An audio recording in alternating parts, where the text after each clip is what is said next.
Authority of the City of Lynchburg, July annual meeting. Start with a roll call. Patricia Mosby is absent. Georgianne Sneed is absent. Kimberly Sorensen. Here. John Stone. Here. Richard Tugman. Here. Sackett Wood. Here. Excellent. We'll start with welcoming our new member, Sackett Wood, who is the CEO, Yeah. President, See ya. CEO of Moore & Giles. Yeah. Welcome. Thank you. Thanks Good for to be joining here. us. Happy to have you here. Glad to be here. Next up will be approval of the minutes from our June 16th meeting. They are in your packet. Hopefully you have reviewed. Do I have a motion to approve or any adjustments? A motion to approve? May I have a second? Second. Any discussion on the minutes? All in favor of approving the minutes as presented, please say aye. Aye. All opposed, same sign. Approved. Next up, slate of officers. We had a nominating committee of Georgianne Sneed and Kim Sorensen. Thank you so much for your service. And we have a proposed slate of John Stone, Chairman, Richard Tugman, Vice Chair, Pat Mosby, Secretary Treasurer, and Kim Sorensen, Assistant Secretary Treasurer. Any discussion there before I accept a motion to approve that slate? Do I have a motion to approve? Richard. Second? Second. Second. Thank you. All in favor of approving the proposed slate of officers, please say aye. Aye. Aye. All opposed? All right, it's official. I'm stuck. Thank you. Next up, vector space IRF request. Margette? So the Economic Development Authority has been the conduit for the Industrial Revitalization Fund applications before. This is a state grant program that is administered out of the Department of Housing and Community Development. And Vector Space, which we all know and love, and Elise Spontarelli is here to answer any questions. And it's a really unusual circumstance this year due to some of the ARPA money that's out there. They have a very, very large pot of money. They're one of the only grant funds that's out there that allows for the acquisition of property. Most all incentives that we locally have, as well as the state has, do not incentivize the acquisition of the property itself. It is the capital improvements to the property or the job creation. The IRF, I hope I'm right, and Anna, you can correct me, that the IRF is unusual in that if it is not, the property is not owned by the municipality or an authority or a nonprofit, then these funds are a loan. They disperse the funds as a loan, so that makes it not as attractive to the private sector to apply, for these funds. But it's a perfect situation for something like Vector Space, who for them the capital investment is going to be relatively small. It is that location that will be the critical thing for them as they grow and curate programs for the future. So the IRF can only be applied for by an authority or by the city, so you all will be a conduit for that. And you've done it before. You did it for the Academy, and you did it for Amazement Square. Amazement Square is not successful. They have criteria that they look at the state. We've already done a call with the state to try to go over the application as it stands with Elise, so we feel comfortable in submitting the grant. So, like I said, they've received $22.5 million through the appropriation of ARPA, and the reason we're bringing it to you so quickly is that we have a really limited time frame here to submit the application. And you'll see in the agenda item, Vector Space, Nonprofit Makerspace and Community Workshop. If you haven't been there, I highly suggest you go. We sponsor some programs in there and have been a partner with Vector Space and hope to continue to be that for a very long time. They are looking at the redevelopment, acquisition and redevelopment of the building is on the corner of Memorial and Langen Road, that's right. It's the wholesale florist building. And there's actually a parking lot where if you're 100 like me, the Hardys used to be, that got torn down, and the Virginia Employment Commission, where I received my first job. And so it's 5 parcels, and the building that Elise is looking at, the wholesale florist building, you know, has been vacant for quite some time, I believe. But it's in a critical part of the city, I think. It's centrally located, and but there are a couple of parcels, like I said, where the parties and things like that were torn down that have just, you know, been left there to sit. So this could be a really, really, really good thing. So, like I said, Elise is here to answer any questions, and what we're asking is a resolution to authorize staff to submit the application on behalf of Vector Space. And I believe the amount of the application is $700,000. Can I say that back to you? I'm not familiar with the process. So ARPA is a federal program. Yes. Pumps money into a state program, which is run by this IRF organization. That's a state political, a state government organization that's based out of Richmond, presumably. The money goes into them, and then they look to basically provide grants to organizations that are looking to invest in at-risk property in any particular municipality. But it's a grant. It's not a loan. I was a bit confused about that. It's a grant. And our role in this is to endorse, to sign off, to ask you, or give you permission to basically make the application on behalf of Vector to get the money to do the work into that property, not to buy the property, just the improvements, the capital improvements. Well, that's really to buy the property. It's to buy the property and the improvements which go with that.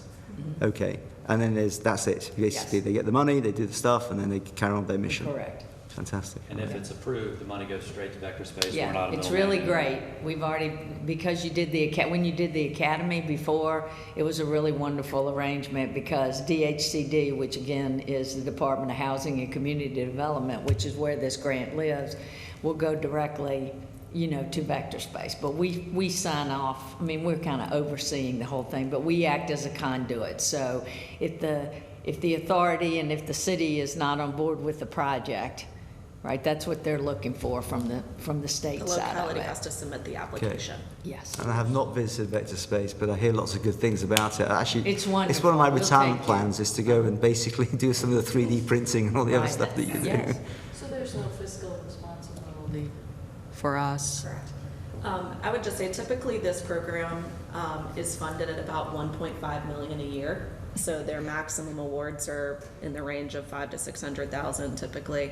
The ARPA funds have given them, $22.5 million in 1 year. So with no match requirement, which is unheard of. And you know, so we just feel like it's a great opportunity to support the project, you know, with this funding, with no fiscal responsibility for the PDA.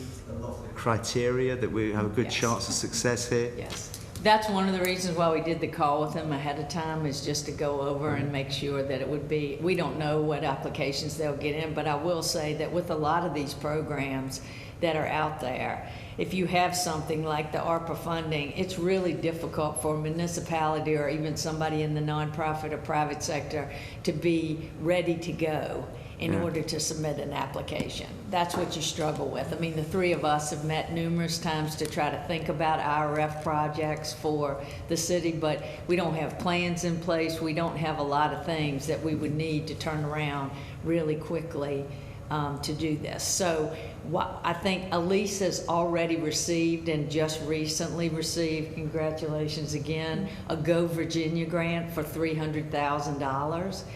And I don't know if you've ever watched a Go Virginia board meeting, but if she was able to do that, meaning that is lay people on that group trying to assess all of these things and trying to be really good stewards of taxpayer dollars.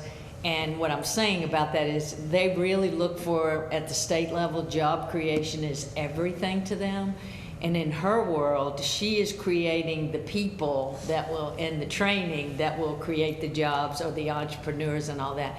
And she just wrote a very compelling argument for doing that. So that's why we believe, I mean, if it wasn't Elise, we probably, we need somebody that can really make that case. So with the academy, we had applied for $600,000, the maximum that we could get back in the day.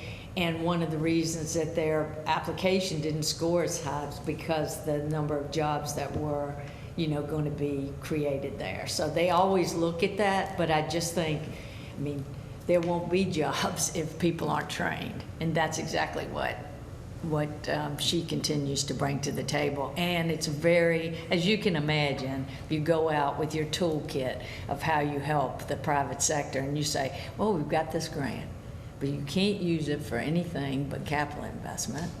It needs to be in a blighted area, and it's a loan. Excuse me, Margette, I really don't need any help from you today. So the difference is because it's nonprofit, it's a grant. yes, but it's very odd, right? Because when you think about it, you go, I mean, not that I don't think nonprofits should do that, but I think, why wouldn't you want the private sector who would put it back on the tax rolls for it not to be a loan? Most people don't want to get in a loan situation with the state. When were they awarded? This year? Yes, So the applications are due in August, and they expect to contract successful applicants in January, I believe. January 25th. Is the announcement. November. Okay. yeah. So the application is made to the Department of Housing and Community Development? Yes.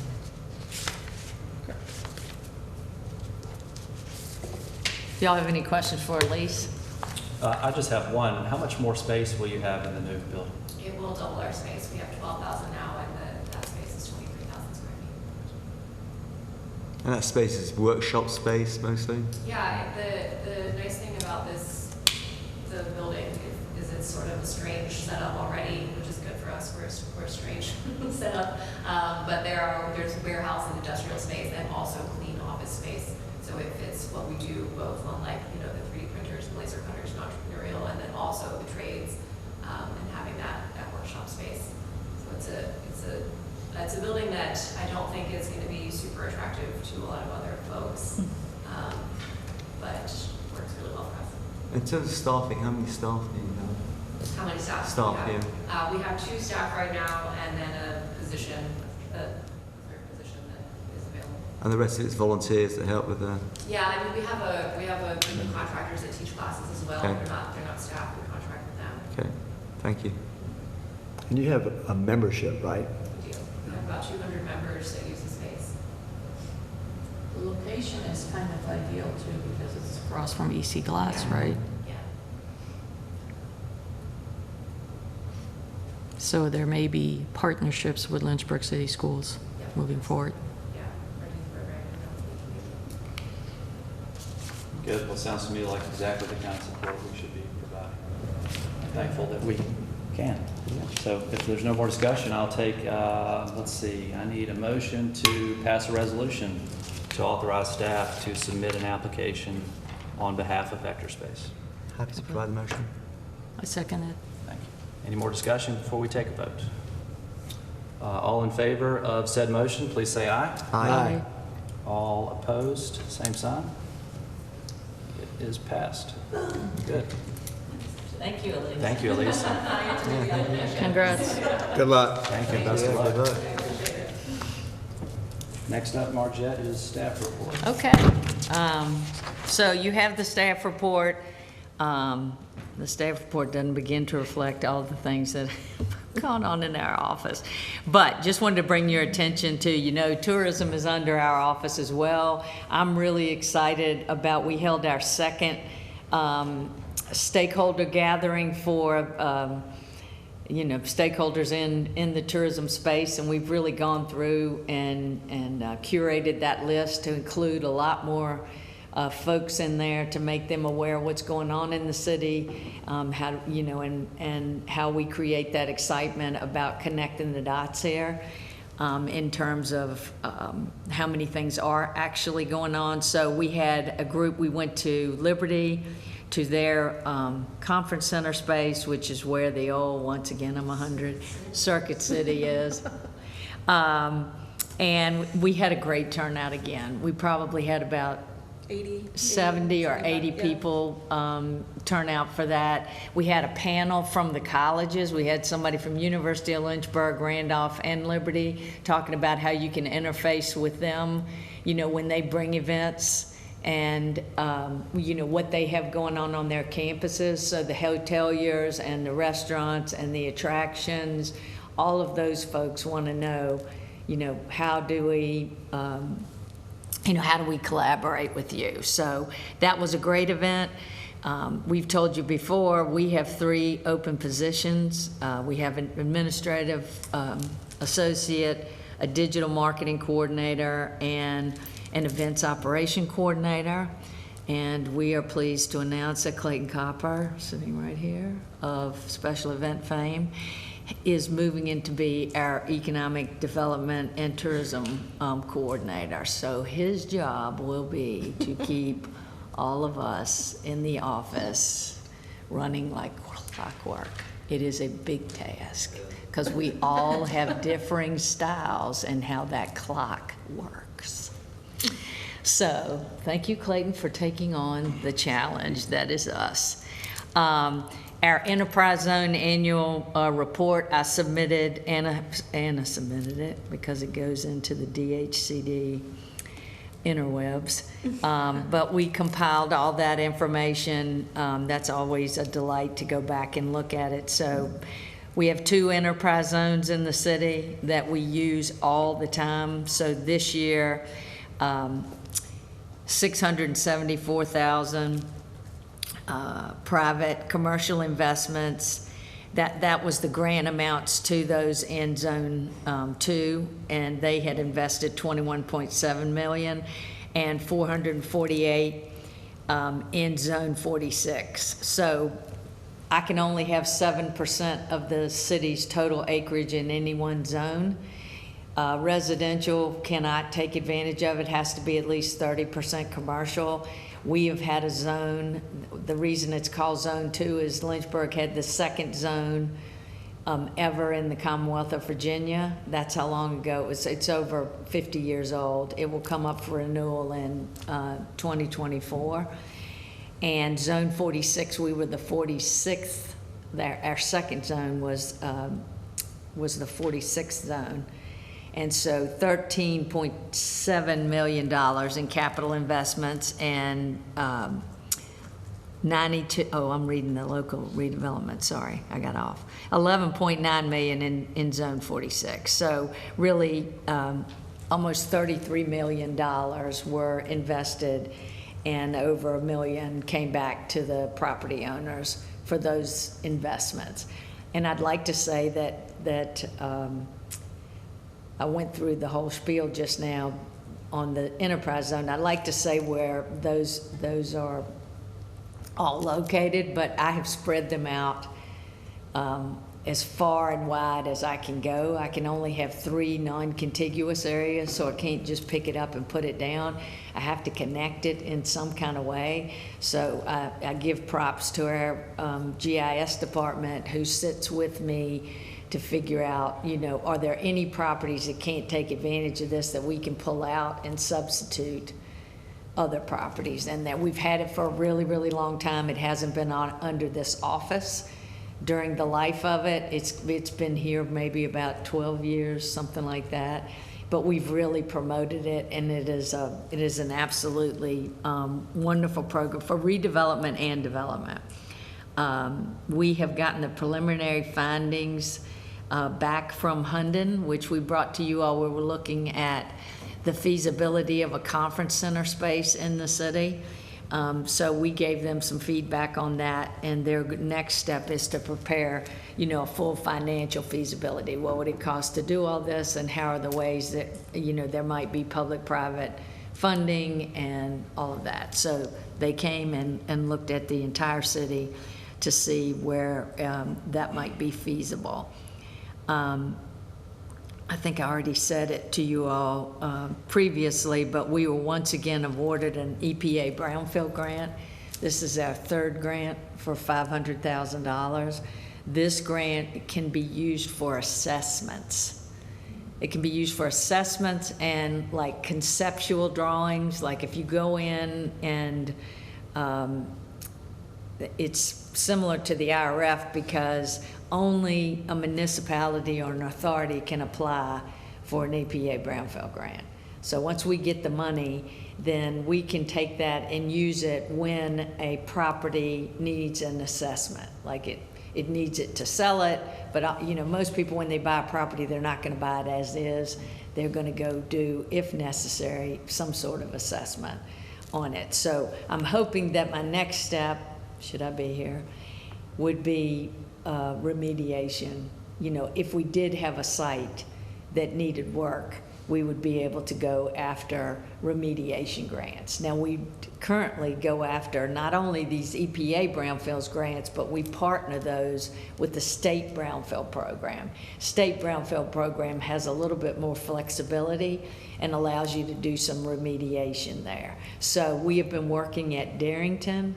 If you've seen any of the work that has gone on over there, if you went to the in-station play called Buried Deep, which I would highly, highly recommend. I saw my childhood and history flash before my eyes during that play, very emotional. Darrington was a pool. There was a pool at Jefferson Park, just like there was a pool at Riverside Park and one at Miller Park that was filled in to keep it from integrating. And it also was filled in, the Jefferson Park pool was filled in, became a landfill. So we have been working over there to look at how we might repurpose that property over there. And so we've done the things like they've got a brand new, if you haven't been over there, brand new basketball court that a mural's been painted on. And we've looked at, how that, some of that property over there can be repurposed. So we're looking at places like, we use the Brownfield grants down on Concord Turnpike at the old Intermet property. The flat property down there, the city had bought that property as is, and we looked there. And the one thing I'll say is we've gotten Brownfield grants, they go for, 4-year cycles, 3-year cycles? So we've had Brownfield grants for the last 10 years.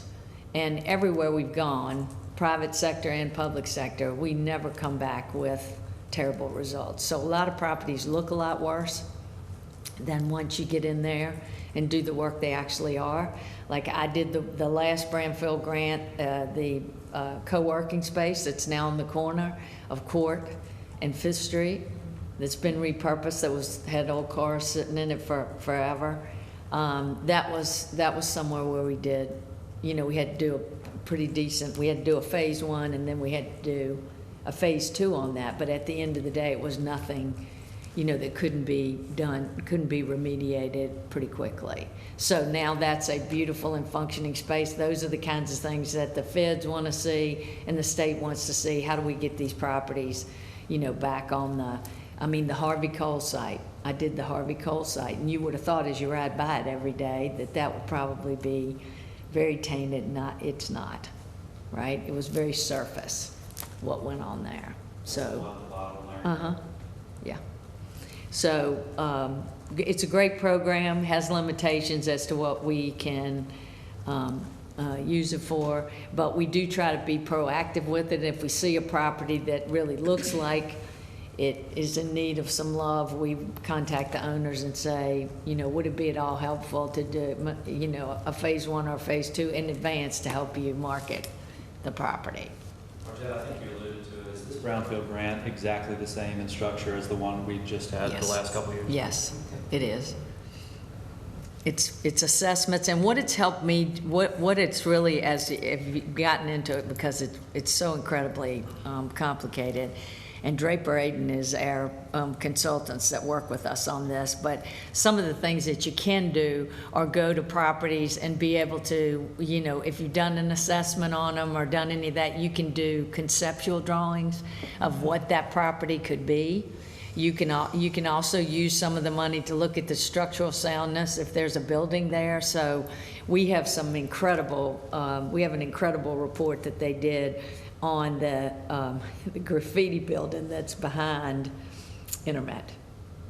As you're going down Concord Turnpike, that old building that's right on the railroad tracks there,